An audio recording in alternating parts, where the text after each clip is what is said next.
大家好，又嚟到我哋遠日空間嘅裝修熱知識。我遠日空間阿 Jack，咁我哋討論咩話題呢？新樓入伙啦，同埋舊樓我哋重新去翻新嘅時候，究竟我哋喺裝修上面有咩分別？咁我先講舊樓，因為舊樓其實你買到翻嚟咧，好多時候咧水電都已經要重拉嘅。呢個時候亦都可以檢測到以前啲鋼筋或者係我哋嘅防水有冇問題，重新做過最放心啦。但新樓咧就相對唔同啲啦，好多小伙伴都會個心囉囉攣。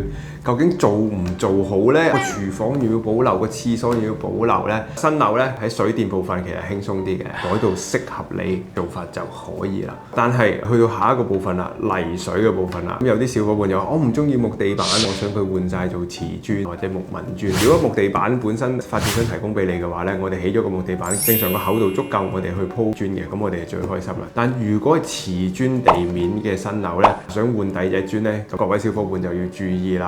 因為有機會打拆嘅時候，師傅一個唔小心會打拆到管線嘅部分啦，所以打拆完成之後，一定要去現場睇睇有冇打到管線嘅部分。另外咧，牽涉到除咗鋪磚以外，防水問題亦都係大家最關心嘅。新樓收咗樓翻嚟之後，我建議大家都係去揾個驗樓師去睇一睇，究竟浴室同埋我哋嘅呢個廚房呢啲防水究竟有冇問題。